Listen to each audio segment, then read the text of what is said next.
Semiconductor is an unusual technology. By making things smaller, everything gets better at the same time. The transistors get faster, the reliability goes up, the cost goes down. It's a unique violation of Murphy's Law. I was asked by Electronics magazine to predict what was going to happen in electronic components in the next 10 years. I looked at what we had been doing, and we were making integrated circuits with increasing complexity, but not very complex. The first ones had about 4 components on it. A year later, 8. And I plotted this out, and I thought, geez, from the introduction of the first planar transistor in 1959, the complexity on a chip had about doubled every year, and it was getting up towards 60 when I looked at it in 1965. And I wanted to predict that this was going to be the way to make electronics inexpensively, which was not generally acknowledged at that time.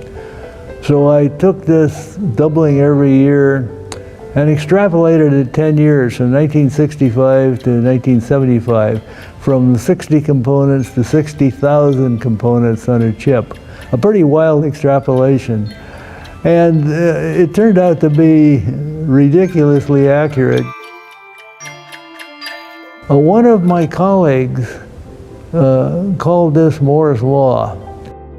Rather than just being something that chronicles the progress of the industry, it kind of became something that drove the progress of the industry.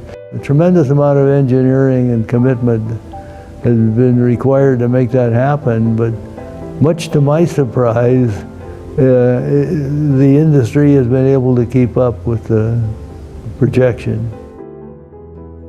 By this time, lithography had become ubiquitous. It was a technology that all modern semiconductor devices required. You know, we're using features that are much smaller than the wavelength of the light we're using, which kind of violates somebody's law. I'm amazed that we can make the things we make now with the wavelengths we're dealing with. There's been predictions of the end of Moore's Law for the last 30 years, I think. And looking at the technology, I can understand why. I could never see beyond the next couple of generations. You could see where it was going, and then it looked like there was an abrupt stop. I thought at one time that we'd stop at about a micron. Well, we've gone to 1/10 of a micron and 1/100th of a micron, 100 times smaller than I thought was going to be the end of things. And there have been a variety of potential barriers like that, that looking out a couple of generations look formidable, but as we approached them, enough engineering had been put in place to eliminate the barrier and get around it. ASML has made considerable progress during their 30 years of existence. The equipment they make today is key to the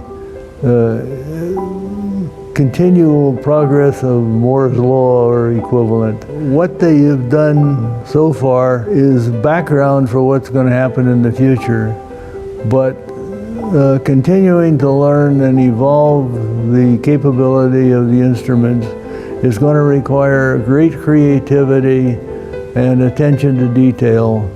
Good luck. I'm Gordon Moore, co-founder of Intel Corporation.